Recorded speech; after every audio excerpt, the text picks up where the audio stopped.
Praise lord. అందరూ బాగున్నారా? యేసుక్రీస్తునందు మీకు శుభాలు వందనాలు తెలియజేస్తున్నాం. మంచిదండి. మరొకసారి పరిశుద్ధ గ్రంథంలో నుండి వాక్య భాగాన్ని మనం ధ్యానం చేసుకుందాం. ఎబ్రీ పత్రిక 12వ అధ్యాయం 1 నుండి 3 వచనాలను చదువుతాను. మీరందరూ బైబిల్లో ఉన్న వాళ్ళు తెలిసి చూడండి. ఇది మూల వాక్యం. ఎంత గొప్ప సాక్షి సమూహము మేఘము వలె మనలను ఆవరించి ఉన్నందున మనము కూడా ప్రతి భారమును సులువుగా చిక్కులు పెట్టు పాపమును విడిచిపెట్టి విశ్వాసమునకు కర్తయు దానిని కొనసాగించువాడునైనా యేసు వైపు చూచుచు మన ఎదుట ఉంచబడిన పందెములో ఓపికతో పరిగెత్తుదము. ఆయన తన ఎదుట ఉంచబడిన ఆనందము కొరకై అవమానమును నిర్లక్ష్యపెట్టి సిలువను సహించి దేవుని సింహాసనం యొక్క కుడి పార్శ్వమున ఆసీనుడై ఉన్నాడు. పరిశుద్ధుడైన తండ్రి, వందనాలు, స్తోత్రాలు. చదవబడిన వాక్య భాగంలో నుంచి నాతోనూ నిలుచున్న వారు అందరితో కూడా మాట్లాడి మహిమ పొందమని యేసు నామమున ప్రార్థన చేస్తున్నాను తండ్రి. ఆమేన్. ప్రభునందు ప్రియులారా, గమనించండి. ఈ యొక్క సమయంలో మన అంశం ఏంటంటే పందెము లేక పరుగు పందెం, పరిగెత్తడం గురించి మనము ధ్యానం చేసుకుందాం. ఈ రోజున ఎవరిని చూసినా, ఏ పరిస్థితుల్లో చూసినా ఈ లోక పరిస్థితి ఎలా ఉందంటే పరుగు ఉరుకులు అంటారు కదా, ఉరుకు పరుగులు అంటారు. ఆ విధంగా ప్రతి విషయంలో పరుగులే పరుగులే పరుగులే. నడిచేవాడు నడవట్లేదు, పరుగులే. పరిగెత్తి వెళ్ళేవాడు చెప్పవసరం లేదు. సైకిల్ మీద వెళ్ళేవాడు ఎవడ గుద్దుతాడో తెలియదు, బండి మీద వెళ్ళేవాడు ఎక్కడ యాక్సిడెంట్ చేస్తాడో తెలియదు, కారు మీద వెళ్ళేవాడు ఇంకా చెప్పవసరం లేదు. ఏ విధంగా చూసినా పరుగులే పరుగులే పరుగులు. ఈ లోకమంతా పరుగుల ప్రపంచం అయిపోయింది. ఈ పరుగులని దేనికోసం పరుగు పెడుతున్నాం అంటే, నడిస్తే మనం ఇల్లు కాదు మనం అనుకున్నవి నెరవేర్చాలంటే.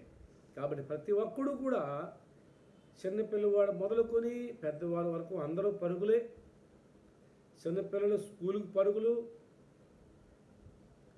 యవనస్తులు రకరకాల పరుగులు, నడువు స్కెలిట్ వాళ్ళ పరుగులు వాళ్ళే, ముసలోడు సైతం కూడా వాళ్ళ పరుగులు వాళ్ళే. ఈ రకంగా పరుగులు పెడుతుంది ప్రపంచం అంతా. దేనికోసం అంటే ఒక్క విషయం ఏంటంటే, ఈ భౌతిక సంబంధమైనది ఏదో కూర్చుకోవాలని, ఏదో సాధించాలని, ఏదో సంపాదించాలని, ఏదో జయించాలని, ఏదో నెగ్గాలని. కానీ ఈ పరుగు ఒక రోజున ఆగిపోద్ది. ఆ ఒక రోజు దాకా ఎందుకు, ఇప్పుడు ఆగిపోయింది పరుగు. లాక్డౌన్ పేరు చెప్పి, ఈ కరోనా పేరు చెప్పి పరుగు పందెం ఆగిపోయింది. ఆపేశారు కదా, కరోనా ఆపేసింది. ఎవడో ఆపలేడు. మాట్లాడతానంటే తీరుబడలేని పరిస్థితులండి. కరోనా ఆపింది. కనిపించలేని, కంటికి కనిపించని ఒక చిన్న సూక్ష్మ జీవి ఈ పరుగును ఆపేసిందండి. ఆగండి అని. ఎందుకనంటే ఆలోచించుకోమని. ఇంతవరకు పరిగెట్టింది చాలు, ఇంతవరకు పరిగెట్టడం మంచిదే. ఇంతవరకు కూడా ఈ భౌతిక సంబంధమైన దాన్ని మనసు పెట్టి ఎంతగానో పరుగులు పెట్టావు. కానీ ఇప్పుడు ఆగి ఒక్కసారి నిన్ను గురించి నువ్వు ఆలోచన చేయి. నువ్వెవరు అసలు? నువ్వేమై ఉన్నావు? నీ గమ్యం ఏంటి? నీ ప్రారంభం ఎక్కడ, ముగింపు ఎక్కడ? ఏది సాధించాలి, ఏది సంపాదించాలి? మనం యొక్క సమయంలో పరిశుద్ధ గ్రంథంలో నుండి కొన్ని విషయాలు ఆలోచించేద్దాం. బైబిల్ ఏం చెప్తుందంటే, ఆత్మ విషయమే దీనులైన వారు ధన్యులు, పరలోక రాజ్యం వారిది. అంటే ఈ భౌతిక సంబంధమైన దాని మీదే ప్రతి ఒక్కరు గురి పెట్టుకున్నారు. కానీ మరి నీ ఆత్మ మాట ఏంటి? ఆత్మ విషయమే దీనులైన వారు ధన్యులు అని పరిశుద్ధ గ్రంథంలో ఈ ప్రభువు యేసుక్రీస్తు ఆయన స్పష్టంగా తెలియజేసిన మాట. కొండ మీద చేసిన ప్రసంగంలో ప్రారంభం ఆత్మ గురించినటువంటి ఆలోచన అవగాహన నీకున్నదా? ఎందుకనంటే ఈ శరీరం క్షణభంగురం, ఇది శిథిలైపోయే గుడారం. ఇది శిథిలం కాని యొక్క గుడారం దేవుడు సిద్ధం చేస్తున్నాడు. అయితే ఈ శరీరం శిథిలమైపోతుంది కానీ ఆత్మ శిథిలం కాదు. మనలో ఉన్న ఆత్మ దేవుని యొద్ద నుండి వచ్చింది, మళ్ళీ దేవుని యొద్దకు వెళ్ళాలి. దేవుని యొద్దకు వచ్చినట్టు ఈ ఆత్మ మళ్ళీ దేవుని యొద్దకు వెళ్ళాలి. వెళ్ళాలి అంటే వెళ్ళదు, దానికి ఒక మార్గం కావాలి. ఆ మార్గాన్ని మనం తెలుసుకోవాలి. ఎందుకంటే పుట్టిన ప్రతి మనుషుడు కూడా జన్మతః కర్మతః పాపి అయి ఉన్నాడని పరిశుద్ధ గ్రంథం చెప్తుంది. నేను పాపంలో పుట్టాను, పాపంలో నా తల్లిని గర్భం ధరించింది అని కీర్తన గ్రంథం 51:5లో రాయబడింది. కాబట్టి ఎప్పుడు ఆగిపోతామో తెలియదు పరుగు, కానీ ఆగిపోతాం. అప్పుడు నీ ఆత్మ ఎక్కడికి వెళుతుంది, ఎటువైపు వెళ్తుంది? 2 మార్గాలు ఉన్నాయి, 2 స్థలాలు ఉన్నాయి. ఒకటి పాతాళలోకం, 2 పరలోకం.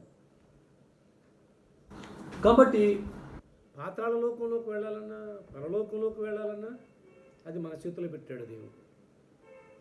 పాతాళలోకానికి ఎప్పుడు వెళ్ళిపోతామంటే పరలోకంలోకి వెళ్ళే ఆ ఒక్క గమ్యాన్ని, ఆ మార్గంలో మనం నడవకపోతే పాతాళలోకానికి వెళ్ళిపోతాం.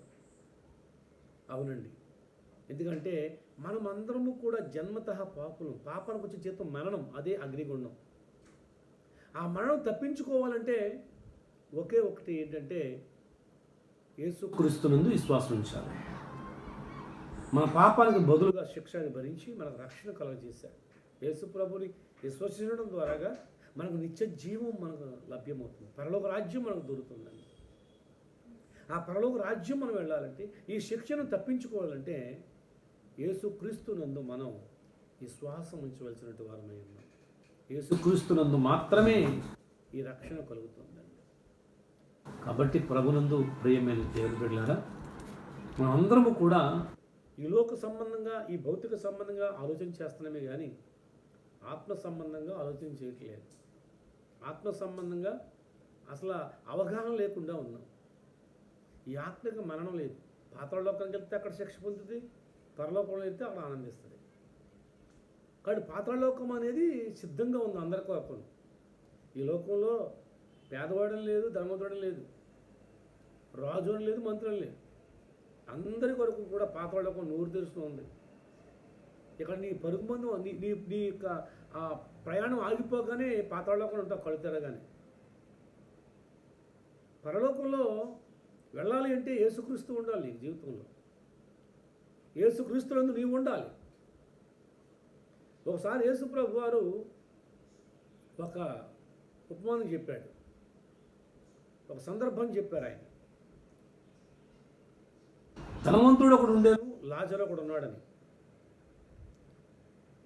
ధనవంతుడు రోజు సుఖపడుతున్నాడు, చాలా ఆనందిస్తున్నాడు. ఈ లోకంలో ఎంత ధనవంతుడైనా సరే వాళ్ళని ప్రశ్నిస్తే, ఎంత గొప్పవాళ్ళని ప్రశ్నిస్తే, నీ జీవితంలో ఎప్పుడైనా కష్టం వచ్చిందా ఒకటి చెప్పంటే బోల్డ్ చెప్తారు, చాలా చెప్తారు. వాళ్ళు ఎన్నో సంఘటనలు చెప్తారు. కానీ అలాగా రోజు సుఖపడిన ఒక వ్యక్తి ఉన్నాడని యేసు ప్రభు చెప్పాడు. అంటే ఎప్పుడు కష్టం తెలియదు, దుఃఖం తెలియదు, బాధ తెలియదు. అటువంటి యొక్క ధనవంతుడు ఒకడు ఉన్నాడు. వాడు రోజు సుఖపడుతున్నాడు, రోజు ఆనందిస్తూ ఉన్నాడు. గదా పరలోకం అన్నట్టుగా ఉంది.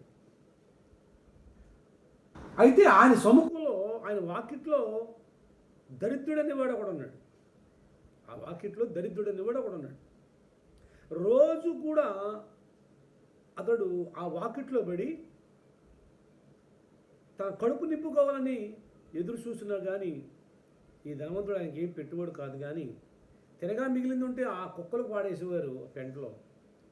ఆ కుక్కలు తింటూ ఉండి, ఆ కుక్కలు కూడా తినగా మిగిలింది కడుపు నిండిపోతే అవి మానేసి, అవి తినగా మిగిలింది అని ఉంటే ఈ దరిద్రుడు అనేవాడు ఆ వాకిట్లో ఉన్నవాడు చూసి తింటూ ఉండేవాడు. ఓ పక్కనేమో ఆహారం లేదు, ఓ పక్కన సరైన బట్టలు లేవు, మరో పక్కన ఆయన శరీరం అంతా కూడా కురుపులతో నిండిపోయింది, రసికారుతో ఉంది. ఆ కుక్కలు ఏం చేస్తూ ఉండి అంటే ఆహారం తినడం అయిపోయిన తర్వాత ఈ రసి నాగుతూ ఉండి ఒంటి మీదకి వచ్చి నాగుతూ ఉండి, ఆయన ఆగుతూ ఉండి ఇంత ఆ కుక్కలు తినబట్టింది ఈయన తింటూ ఉండేవాడు. ఈయన పరిస్థితి ఇది. ఎంత చెప్పుకుంటుంది చాలా భయంకరంగా ఉంది కదా, చాలా భయానకరమైన పరిస్థితి అండి. అయితే ఒక గొప్ప సంగతి ఏంటంటే ఈ ఈ యొక్క దరిద్రుడు అనబడుతున్నడికి లాజరు యేసు ప్రభువుని నమ్ముకున్నాడు, యేసు ప్రభు యొక్క రక్షణ పొందుకున్నాడు. గనుక ఆహారం లేదు, వస్త్రాలు లేదు, సరైన ఆరోగ్యం లేదు, సొంత ఇల్లు లేదు, నా అనేవాడు ఎవడు లేడు, ఆదరించేవాడు లేడు ఎవడు. అయినా కానీ యేసుక్రీస్తును రక్షించబడి విశ్వాసం కలిగి ఉన్నాడు. ఎందుకనంటే యేసుక్రీస్తు నేను కలిగి ఉన్నాను కనుక ఆ నిత్య రాజ్యంలో నేను ఉంటాను, ఆ ప్రభుతో నేను ఉంటాను, ఆ పరలోక రాజ్యంలో నేను ఉంటాను అని ఒక గొప్ప గురి కలిగి, ఒక నిరీక్షణతో విశ్వాసం కలిగి తన కలిగిన పరిస్థితులను బట్టి బాధపడతలేదండి, తనకున్నటిగా దరిద్రతను బట్టి కృంగిపోవట్లేదండి. ఎందుకంటే ఇది కొంతకాలమే, తాత్కాలికమే, ఇది కొద్ది రోజులే, కానీ తర్వాత యుగ యుగాలు ఇక్కడ మా ఉంటే 70 సంవత్సరాలు, అధిక బలం అంటే 80 సంవత్సరాలు బైబిల్ చెప్తుంది. కానీ అక్కడికైతే యుగ యుగాలు కూడా ప్రభుతో నేను ఆనందిస్తూ ఉంటాను, ప్రభువులో నేను సంతోషిస్తూ ఉంటాను. కాబట్టి కొంతకాలం పర్లేదు, ఇది ఒక శాశ్వత జీవితం అనుకుని ఈ పరిస్థితులను బట్టి అని కృంగిపోలేదు. కాబట్టి బ్రతకాలి కనుక ఆ కుక్కల తినగా మిగిలిందైనా తీసుకుని ఏదో బ్రతకడం కోసం తింటూ ఉన్నాడు. చాలామంది తినటం కోసమే బతుకుతారండి. ఎందుకు బ్రతుకుతున్నానంటే నాకు బోల్డ్ ఉంది, మా అమ్మ నాన్న సంపాదించి బోల్డ్ అంత ఉంది, మరి అదంతా నేను అనుభవించొద్దండి, బోల్డ్ సంపాదించుకుని అదంతా నేను తినొద్దండి అనుకుంటారు. ఒకవేళ పొరపడాలు తిన్నారనుకోండి ముందే చచ్చిపోతారు.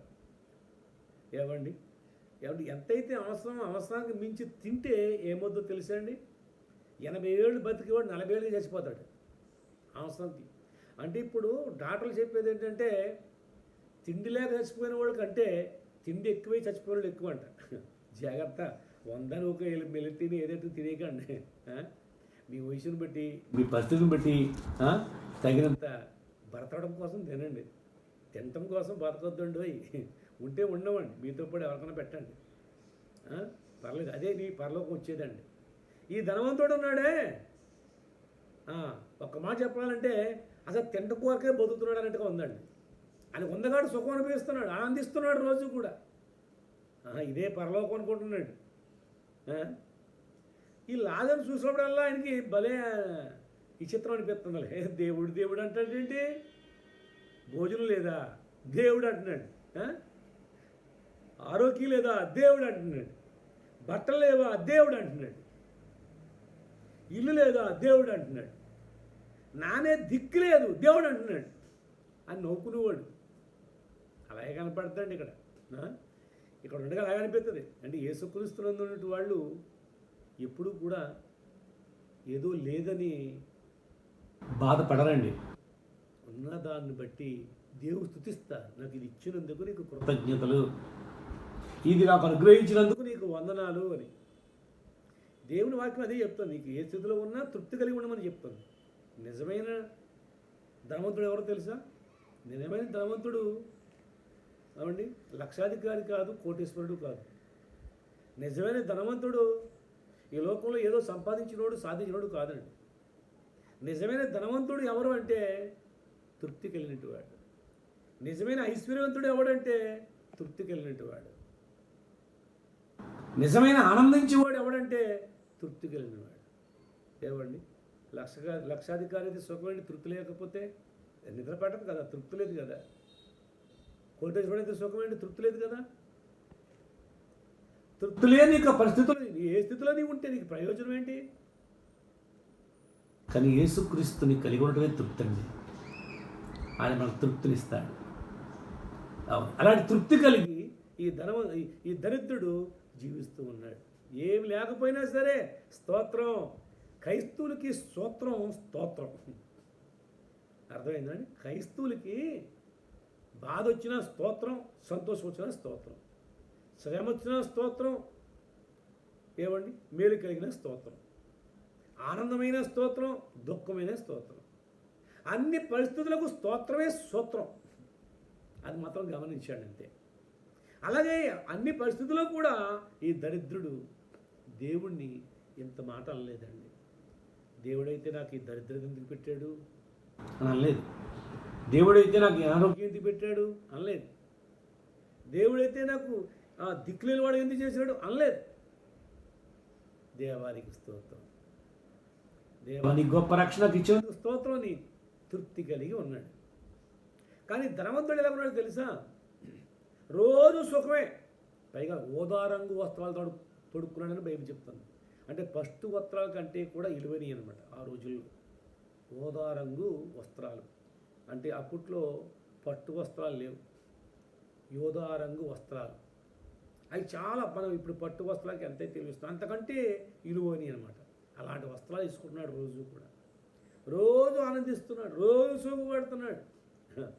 నేను అనుకున్నాను రోజు కూడా హాల్లో కుర్చీ చేసుకుని ఇలాగ ముందుకెనకే ఊగుతూ నాకంటే వాడున్నాడు ధనవంతుడు అనుకుంటూ వాడిని చూసుకుంటూ దరిద్రుడు దేవుడు అంటున్నాడు అనుకుని చాలా ఏమండి చీప్గా అనుకుని ఉండొచ్చు. చాలా ఏమండి ఏదో నేనే ఇదే పరలోకం అన్నట్టుగా అనుకున్నాడు. కానీ ఒక విషయం గమనించాలి. ఈ ధనవంతుడు ఏమనుకున్నాడో తెలుసా? ఇది కొంతకాలమే, ఈ రోజు ఇక్కడ ఉండేది కొంతకాలమే, శాశ్వత జీవితం అంతే. ఒక రోజున ఇక్కడి నుంచి వెళ్ళిపోతాను నేను, ప్రభుతో ఆనందిస్తూ ఉంటాను అనుకుంటున్నాడు. కానీ ధనవంతుడు ఏమనుకోలేదు అంటే చచ్చిపోతాననే విషయం తెలియలేదు. అర్థమైందా? క్రైస్తవుడికి ఏమర్థమవుతుందో తెలుసా? యేసుప్రభు నమ్ముకోగానే మరణం యొక్క విలువలు అర్థమవుతాయి. యెహోవా భక్తుల యొక్క మరణము ఆయన దృష్టికి విలువగలది అని 115వ కీర్తన 16వ వచనంలో రాయబడింది. యెహోవా యొక్క భక్తుల మరణం విలువైంది. ఎందుకు విలువైందంటే వాళ్ళకి దేవుడు ఉన్నాడు కనుక, దేవుడితో వాళ్ళు ఉంటారు కనుక మరణించిన తర్వాత అంచేత వాళ్ళు ధన్యులండి, విలువైందండి. కానీ ఇంకేం తెలియదంటే నేను మరణిస్తాను, నేను కూడా మరణించాలనే విషయం తెలియదు. ఇక్కడే ఉట్టట్టును ఊరేగుతారు అనుకుంటారు చాలామంది. అందుకనే ఏదైనా డాక్టర్ గారు ఏమండి మీకు బాగలేదు అని అనుకోండి, టప్పన మనం ముందే గుండాలిపోతుంది. ఎక్కువ హార్ట్ అటాక్లు వచ్చినట్టు పరిస్థితులు చూసినట్టయితే ఇదేనండి. ఏదో జరిగిపోద్దని ముందే ఊహించుకుని ముందే టెన్షన్ పెట్టుకుని హార్ట్ అటాక్లు వచ్చేస్తాయి. అనుకోలేదు అప్పటి వరకు కూడా చనిపోతామని. అలాగే ధనవంతుడు కూడా చనిపోతామని అనుకోలేదండి, అనుకుంటలేదు. అబ్బో నేను సంపాదించింది 100 సంవత్సరాలు తిన్నా, 1000 సంవత్సరాలు తిన్నా, 10,000 సంవత్సరాలు తిన్నా తరగదు కదా. నువ్వు ఎంతకాలం ఉంటావా? అసలు ఈ ఆయుష్ ఎంత? నువ్వు ఎంతకాలం ఉంటావు? ఇప్పుడు ఎంత వయసు అయ్యింది?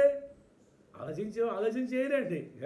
తనకి ఏదో ఉందని చెప్పేసి అని అనుకుంటున్నారు తప్ప, కానీ వాస్తవం గ్రహించరు. ఎందుకంటే యేసు ప్రభు లేడు కాబట్టి వాళ్ళకి. ప్రియ దేవుడు గమనించండి. ఒక రోజున ఏం జరిగిందంటే ఇలాగే జరుగుతుంది. ఈ దరిద్రుడు వాకిట్లోనే ఉంటున్నాడు. ఆ పెంట మీద వేస్తున్నాడు, కుక్కలకు పాడేస్తున్నాడు, ఇక అందులో కుక్కలు తినగా మిగిలిన తింటున్నాడు. కానీ తృప్తి కలిగి ఉన్నాడు. వాడిలో ఉన్న తృప్తిని గుర్తించలేదండి ధనవంతుడు. ఇక రోజు ఆనందిస్తున్నాడు. ఏది కావాలంటే రెడీ వచ్చేస్తుందండి, ఏది తినాలంటే రెడీ అయిపోతుందండి. చక్కగా ఏసీ రూమ్కి ఉందేమో, చక్కగా ఆనందిస్తూ ఉన్నాడు, ఉయ్యాలు ఊగుతూ ఉన్నాడు. ఒక రోజున అనుకోకుండా ఏమైందంటే ఆ దరిద్రుడు చనిపోయాడు. ఆ దరిద్ర స్థితిలో నుండే ఆ కురుపులతోటే ఆకలి దప్పులతో ఉంటూ ఒకరోజు చనిపోయాడు. అక్కడ ఎవరు దరిద్రుడు చనిపోతే ఏం చేస్తారు? ఎవరుంటారు? ఎవరు వస్తారు? ఎవరు ఉండరు. దరిద్రుడికి ఎవరు ఉండరండి. మరి ఏ పంచాయతీ వాడు కోరు పంపాడు, ఏదైనా వచ్చి ఏదో తీసుకెళ్ళి రోడ్డు పక్కన ఎక్కడో ఏదో కప్పెట్టేసి ఉంటారు కదా. కానీ బైబిల్ ఏం చెప్తుందో తెలుసా? బైబిల్ చెప్తున్నాండి, ఎవరు లేరు ఆయనకి. ఏదో మొత్తం ఖాళీ చేసి ఉంటారు, అదంతా రాయబడలేదు. కానీ అది అయిపోయింది, మర్చిపోయారు. అప్పుడైనా ధనవంతుడు ఆలోచించాలి కదా, నేను కూడా చనిపోతాను రోజున. లేదు, ఎందుకంటే నాకు బోర్డు ఉంది అంటే వాడికి ఏది లేక దరిద్రుడు కాబట్టి చచ్చిపోయాడు. చాలామంది ఏమిటో అదే అనుకుంటారు, నాకు బోర్డు ఉంది కాబట్టి నేను చనిపోవాలన్నట్టుగా ఉందండి ఈ పరిస్థితి. సడన్గా చచ్చిపోయాడు. మరి హార్ట్ అటాక్ వచ్చిందో ఏం తెలియదు, కానీ ఒకరోజు అనుకోకుండా సడన్గా చచ్చిపోయాడు. ఏమండి, అనుకోరండి చాలాసార్లు, నేను చనిపోతాను అనుకోరండి. కాబట్టి చనిపోగానే కళ్ళు తెరిచాడండి. చనిపోయిన తర్వాత కళ్ళు తెరుతాడు మీరు అంటారేమో, అర్థమైందా? చనిపోయిన తర్వాత మన ఆత్మకు నేత్రం ఉంటుందండి, ఆత్మకు కూడా మనసు ఉంటుంది, అర్థమైంది? అంటే శరీరానుసారమైన మనసు, ఆత్మానుసారమైన మనసు బైబిల్ రాయబడి. కళ్ళు తెరుతులకు అగ్నిగుండంలో ఉన్నాడు. బాగా మండుతున్నట్టుగా అగ్నిగుండంలో ఈ యొక్క ఆత్మ కాలిపోతూ ఉన్నాడు, చూస్తూ ఉన్నాడు. భయంకరంగా ఉన్నాడండి అక్కడ. ఏంట్రా బాబు, ఎంత భయంకరమైన ఏంటి పరిస్థితి, తట్టుకోలేకపోతున్నానని అనుకుంటున్నాడు. అయితే బాధపడుతూ ఉన్నాడు. ఈ భయంకరమైన బాధలో, ఈ బలాములో ఉన్నాడు, అగ్నిగుండంలో ఉన్నాడు. తట్టుకోలేకపోతున్నాడు. తట్టుకోలేరండి. చూస్తూ ఉన్నాడు, పైకి చూశాడు అలా. అయితే అక్కడే కనిపిస్తుంది, పరలోకం కనిపిస్తుంది. పరలోకంలో ఈయన వాకిట్లో పడి ఉండేవాడు కదా, లాజరు అనే దరిద్రుడు.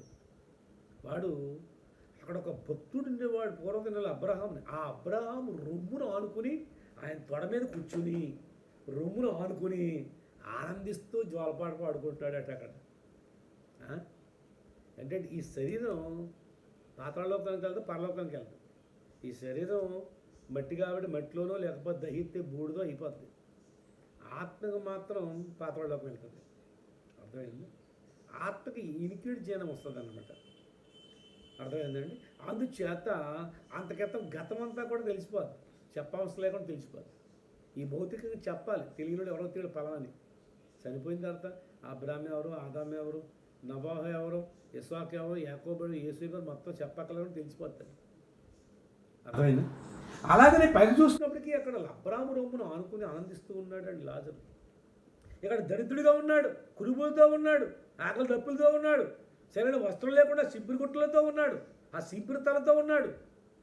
కానీ అక్కడ దేవుని యొక్క మహిమలో, ఆ తేజస్సులో, మహిమ వస్త్రముతో, ఆ పరిశుద్ధ సమక్షంలో అబ్రాము రొమ్మున ఆనుకుని ఆనందిస్తూ ఉంటే, ఇక్కడ ఆయన ముందు ఈయన దరిద్రుల్లాగా ఉన్నాడు అన్నమాట. ఇక్కడ చాలా దరిద్రత అనుభవిస్తున్నాడు, బాధ అనుభవిస్తున్నాడు, వేదన అనుభవిస్తున్నాడు, దుఃఖపడుతున్నాడు, ఏడుస్తున్నాడు, కేకలు పెడుతున్నాడు, ఎవడట్లేదు.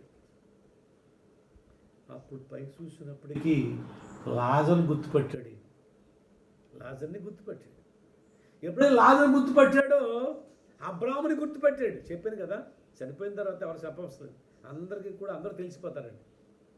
అయితే పాతాళలోకంలో ఉన్నవాళ్ళు పరలోకంలో ఉన్నవాళ్ళు కనపడతారు, అక్కడ ఉన్నవాళ్ళు ఏళ్ళు కనపడతారు. పాతాళలోకంలో ఉన్నవాళ్ళు కనపడతారు, కానీ మధ్యలో అగాధం ఉంటుంది అన్నమాట. అది దాటి ఇటు ఉన్నవాళ్ళు అటు వెళ్ళలేరు, అటు నుంచి వాళ్ళు ఇటు రాలేరు. మధ్యలో అగాధం పెట్టాడు, కనిపిస్తారు అక్కడి నుంచి ఇక్కడ. ఎంత దూరం ఒకవేళ కొలతలు చెప్పమంటారేమో మీరు, అర్థమైందండి? ఇప్పుడు హైదరాబాద్లో లేదా అమెరికాలో అక్కడ మాట్లాడుతుంటే నీ దగ్గర ఒక జ్ఞానంలో దూరంలో మాట్లాడతలేదా? ఎలా కనపడుతున్నావు? మరి మనుషులకి ఎంత జ్ఞానం ఉంటే మరి దేవుడు కూడా ఎంత జ్ఞానం కలిగాడు. కాబట్టి ఆ విధంగానే కనపడతారు. వాళ్ళు వీళ్ళని చూస్తారే నా చూస్తారు. వీళ్ళకి వాళ్ళు ఏమీ హెల్ప్ చేయలేదు. వీళ్ళు మాత్రం ఎన్ని రకాల బాధలు పడినా కానీ వాళ్ళు ఏం బాధపడరు. అయిపోయింది, ఆ ఛాన్స్ అయిపోయింది. ఇంకా బాధ ఇక్కడ యుగయుగాలు 100 సంవత్సరాలైనా 1000 సంవత్సరాలైనా యుగయుగాలు కూడా అగ్నిలో ఒకసారి పడితే బయటకు రాడు. మళ్ళీ జన్మ లేదండి. చాలామంది ఏంటంటే మోసపూరితమైన మాటలు చెప్తూ ఉంటారు. మళ్ళీ జన్మ ఉంది, మళ్ళీ జన్మలోను, మళ్ళీ జన్మ లేదు, ఇంకేక కర్మే, ఇంకేక బాధే, ఏక నరకమే. చనిపోయిన తర్వాత తీర్పు ఉంది అంతే. తర్వాత పాతాళలోకం అనేది ఒక్కసారి వెళితే తప్పించుకోలేదు. అందుకుని యేసుప్రభు పరలోకం నుంచి ఈ లోకానికి ఇంటికి వచ్చాడంటే, ఎవరు బాబు నువ్వు పాతాళలోకానికి పోతావు, ఆ మార్గంలో ఉన్నావు, నువ్వు జన్మ కర్మ పాపంలో ఉన్న పాపానికి వచ్చే చేత మరణం, ఆ పాతాళలోకం తప్పియడం నేను వచ్చాను, నీ యొక్క పాపం నా మీద వేసుకుని నేను అనుభవించి నేను సిలువేయబడి నేను ప్రాణం పెడతానికి వచ్చాను రా బాబు, నా యందు విశ్వాసం ఉంచు, నా వైపు రా, నాలోనికి రా, నా మార్గంలో రా, ఇది మార్గం. ఈ మార్గంలో వస్తే పరలోకం తీసుకెళ్తాను నిన్ను, ఆ నరకం తప్పించుకుంటావు. నన్ను కాదంటే, నన్ను ద్వేషిస్తే, నా యందు విశ్వాసం ఉంచకపోతే నీ ఇష్టం, నీ కర్మది. నాకేమీ నష్టం లేదు. నువ్వు నరకానికి వెళ్ళిపోతే అక్కడి నుంచి ఎవడు తప్పించలేడు. నువ్వు చాలా బాధపడవలసి వస్తుంది, జాలిపడేవాడు కూడా ఉండడు అని యేసు ప్రభు వారు ఈ లోకానికి వచ్చి చెప్పాడు. కాబట్టి ప్రభునందు పిల్లరా, ఇప్పుడు ఈ ధనవంతుడి పరిస్థితి ఎలా ఉంది అంటే అలాగే ఉండొచ్చు. ఇంకెవడు తప్పించడానికి అవకాశం లేని పరిస్థితిలో ఉన్నాడు. ఎవడు మర్రని వాడు లేడు. అప్పుడు అడుగుతున్నాడు, ఎవరు రూమున ఉన్నాడో ఆయన పేరు అబ్రహాం. డైరెక్ట్గా లాజరు ఉన్నాడు, రాజులతో మాట్లాడవచ్చు. అందుకని మరి ఈయన ఇసిరేసిన మెతుకులే కదా కుక్కలు తిని, ఆ కుక్కల తరగా మిగిలింది తిని బతికాడు కదా కొంతకాలం. కాబట్టి నాకు తెలుసు, లాజరు తెలుసు, లాజరు కొంచెం ఒకసారి నా మొర్ర వినవా అని అడగొచ్చు కదా. మొఖం చాటలేదు. ఎందుకు మొఖం చాటలేదు అంటే ఈ లోకంలో ఉండగా ఒక్క పూట ముద్ద పెట్టింది లేదు. ఈ తినగా మిగిలితే కుక్కల కన్నా వేసాడు కానీ అందంగా ప్లేట్లో పెట్టి ఒక్క పూట ముద్ద పెట్టలేదండి. ఏ మొక్క పెట్టి అడుగుతాడు? ఏ మొక్క పెట్టి అడుగుతాడండి? అందుచేత ఆయన అడగటానికి ముఖం చెల్లక ఆయన ఎవరి రొమ్ముని అనుకున్నాడు? అబ్రాహాము రొమ్మును అనుకున్నాడు. అబ్రాహామును అడుగుతున్నాడు, ఓ తండ్రి అయిన అబ్రహామా, అయ్యా నేను ఈ యొక్క అగ్నిగుండంలో ఈ వేదన కలిగే ఈ స్థలములో నేను తట్టుకోలేకపోతున్నానయ్యా. ఈ బాధ భరించలేకపోతున్నాను, ఈ మంట తట్టుకోలేకపోతున్నాను. నా నాలుక చాలా చాలా చాలా చాలా బిగిసిపోయింది, ఆరిపోయింది, ఎండిపోయింది. అయ్యా ఆ లాజరు ఉన్నాడు కదా నీ యొక్క రొమ్మును అనుకుని వాడిని పంపించి ఒక నీటి చుక్క వాని యొక్క వేలుతో ముంచి నా నోట్లో పోస్తే దాహం తీర్చుకుంటానయ్యా. ఒక్క నీటి పొట్టు వాని చేతితో పట్టుకొని వచ్చి ఆ వేలుతో ముంచి నా నోట్లో పెట్టమంటావా అని అడుగుతున్నాడు. నీటి బొట్టు కోసం ఎంత ఎడుతున్నాడు చూడండి. ఇక్కడ కోటాను కోటలు సంపాదించాడు. అసలు ఆయనకి అన్న ఆస్తి అసలు లెక్కలేనంత ఉంది. కానీ చచ్చిన తర్వాత యేసుప్రభు లేకుండా చనిపోయాడు, పాపక్షమాపణ లేకుండా చనిపోయాడు. కానీ నీరు బొట్టు కోసం ఏడుతున్నాడు, తాతహాలు ఆడిపోతున్నాడు ఒక నీటి బొట్టు కోసం అండి. అప్పుడు అబ్రహాం ఏమన్నాడంటే, నాయన నీవు భూమి మీద ఉండగా దేవుడు అన్ని రకాలుగా కూడా నీకు అన్ని సౌకర్యాలు అన్ని రకాలుగా మరి నీకు అనుగ్రహించాడు. అది నువ్వు అనుభవిస్తూ నువ్వు నిర్లక్ష్యంగా ఉంటూ నీ జీవితాన్ని గడిపేశావు. దానికి ప్రతిఫలమే ఆ పాతాళలోకం. ఈ లాజరు చూస్తే ఎంత దరిద్రుడిగా ఉన్నా, ఎంత అనారోగ్యంతో ఉన్నా, ఎంత తిండి లేకుండా ఉన్నా, ఎంత బట్ట లేకుండా ఉన్నా, నానివాడు లేకుండా ఉంటా, నీడ కూడా లేకపోయినా కానీ విశ్వాసంతో ఉన్నాడు. ప్రభువా, ఇక్కడ నాకేమి లేకపోయినా పర్లేదు, నువ్వు నాకేమి ఇవ్వకపోయినా పర్లేదు, నువ్వు నా స్వస్థపరచకపోయినా పర్లేదు, ఈ రోగంతో ఉన్నా పర్లేదు, ఈ శరీరకే కదా ఈ రోగం, కొద్ది రోజులు వచ్చేస్తాం కదా అక్కడికి, నువ్వు తీసుకుపోతావు కదా. కాబట్టి నాకు నీతో ఉండే ఆ భాగ్యాన్ని బట్టి నాకు చాలు అనుకుని తృప్తిపడుతున్నాడు. ఈ లోకంలో ఆహారం లేదని చెప్పేసి ఎక్కడా కూడా యేసు ప్రభుని దేవుడు దూషించలేదు. తిండి లేకపోయినా పర్వాలయ్యా, నేను నీరుతో ఉంటాను కదా. ప్రతి సందర్భంలో కూడా తృప్తి కలిగి ఉన్నాడు, విశ్వాసంతో ఉన్నాడు, యేసుక్రీస్తుని రక్షకుడు అంగీకరించి ఉన్నాడు. కనుక ఆయన చనిపోగానే ఏమైంది తెలుసా? ఆయన చనిపోయేటట్టున్నప్పుడు దేవదూతలు వచ్చి ఆయన ఆహ్వానించి, నాయనా ఇది పరలోకం నుండి ప్రభు నేను తీసుకురామని పంపారయ్యా, రా నాయన అని ఆహ్వానించి పరలోకాన్ని తీసుకెళ్ళారండి ఈ లాజరు యొక్క ఆత్మను. ఈ లాజర్కి ఆహ్వానం వచ్చింది పరలోకం నుండి. మరి ఈ ధనవంతుడు చచ్చిపోయినప్పుడు ఏమండి ఏ దేవదూతలు రాలేదు కానీ చనిపోయాడు అంతే. ఈ దరిద్రుడు చచ్చిపోయినప్పుడు ఎవడో లేడు. ఈ ధనవంతుడు చచ్చిపోయిన తర్వాత ఊరంతా ఓరబంత్ అంటారు కదా, ఓరబంత్ వేసి ఉంటారు. ఓరబంత్ ఏంటి, చుట్టుపక్కల 10 ఊళ్ళు కూడా ఆ బంత్ వేసి ఉంటారండి. మరి గొప్పవాడు కదా, బోర్డు అంతా సంపాదించి వెళ్ళిపోయాడు, అందులో కొంత ఖర్చు పెట్టేసేసి ఏమండి మొత్తం మంచి గ్రాండ్గా చేసేసి ఉంటారు. కానీ చనిపోయేటప్పుడు ఏమండి దేవదూతలు వచ్చి ఉంటారు కానీ సైతాన్ దూతలు వచ్చి ఉంటారండి. అందులో చచ్చిపోయే ముందు చాలామంది ఏం చేస్తారు తెలుసా, కేకలేడతారు, అమ్మోయ్ అమ్మోయ్ భయమేస్తుంది అని. చాలాసార్లు చాలామంది ఎందుకైనా తెలుసా, యేసు ప్రభు లేకపోతే సైతాన్ దూతలు ఉంటారు. భయపెడుతూ ఉంటారు. నువ్వు పొందబోయే నరకం ఎలా ఉంటుందో తెలిసిన ముందుగానే ఇక్కడ ఆ నరకం చూపిస్తూ ఉంటారు మంచం మీద పడేసి. అర్థమైందా? కాబట్టి ఈయన్ని తీసుకెళ్ళి పాతాళలోకంలో పడేయారు. అది పరిస్థితి. కాబట్టి ఇప్పుడు అడుగుతున్నాడు, అయ్యా ఒకసారి పంపాడు. కుదరదయ్యా ప్రభువా, నాకు ఇంకా 5 సహోదరులు ఉన్నారు భూలోకంలో, వాళ్ళు కూడా నాకు మళ్ళీ సేమ్ ఇదే లోకం అనుకుని ఆనందిస్తున్నారు. వారు పరలోకి వచ్చేస్తారు. ఈ పాతాళలోకం రాకుండా ఆ పరలోకానికి వచ్చినట్లుగా ఒకసారి ఆ లాజర్ని ఆ భూమి మీద పంపించి, పోలి నా దగ్గర రాకపోతే రాలిపోయాడు, నా మటుకు ఏదో నేను ఇంకా ఈ తప్పదు అంటున్నారు కాబట్టి పడతాను, కానీ కనీసం నా సహోదరులేనా చూడు. చాలామంది అంటారు పగవాడు కూడా ఈ బాధ ఉండకూడదు అంటారు, చూసారండి. అలాగే అప్పుడు సహోదరులు జ్ఞాపకం వచ్చారు. భూలోకంగా అనలేదు, నాకు 5 సహోదరులు ఉన్నారు, వాళ్ళైనా పరలోకానికి వెళ్ళినట్లుగా ఇదిగో మీ అన్నయ్య పంపించాడు, నీ సహోదరుడు పంపించాడు, నేను చనిపోయాను కదా, అక్కడ చాలా బాధపడుతున్నాడు, మీరు యేసుని నమ్ముకోమని చెప్పమన్నాడు. అది లాజరును పంపించి చెప్తే వాళ్ళు మారుమనసు పొంది వాళ్ళు రక్షించబడి నీ అందు విశ్వాసం ఉండడం వల్ల నీతో పాటు పరలోకంలో ఉంటారు కదా, ఆ ప్రకారం కొంచెం పంపించవా అని అడిగారు. అప్పుడు ఏమంటాడండి, చచ్చిపోయిన మనిషి ఒక మనిషి అండి మళ్ళీ తిరిగి వచ్చాడు అనుకోండి, ఆ కార్యక్రమాలు అయిపోయింది, నెల అయిపోయింది, 2 నెలలు అయిపోయింది, మళ్ళీ నీ ఇంటికి వచ్చాడు అనుకోండి, నీ ఇంటి పక్కన ఏమైనా చనిపోయి నువ్వేం చేస్తావు? నువ్వు ఇంట్లో ఉంటావా? మాట్లాడతావు నువ్వు అసలు? అవి చనిపోయాడు బాబు, ఈయన తీసుకెళ్ళి దానం చేసేసాం లేదా సమాధి చేసేసాం, మళ్ళీ వచ్చాడు బాబు అని చెప్పేసి ఏమండి అసలు ఎంత పరుగు పెడతాం, అసలు దొరుకుతామా అని చెప్పి చెప్తున్నాడు. చనిపోయిన తర్వాత మళ్ళీ భూలోకానికి వెళ్ళటానికి దేవుడు అనుమతించడమ్మా. ఒకసారే పుట్టడం అనేది, మరణించడం అనేది, తర్వాత తీర్పు జరుగుతుంది. పరలోకమా పాతాళలోకం అనేది మీరు ఈ భూమి మీద ఉండగా యేసు ప్రభువుని విశ్వసించిన దాన్ని బట్టి, విశ్వసించలేని బట్టి అర్థమవుతుంది. అంతేగాని ఇక్కడ ఉండగా ఏమీ కూడా మరి వచ్చిన తర్వాత ఏం కుదరదు. అక్కడ కూడా మోషే లాంటి వాళ్ళు, ఏలియా లాంటి వాళ్ళు, ఎంతోమంది ప్రవక్తలు ఉన్నారు, ఎంతోమంది ప్రవక్తలు ఉన్నారు. వాళ్ళు చెప్తున్నారు, వాళ్ళ మాట విని యేసు ప్రభువు నమ్ముకున్నాడా, సరే సరే.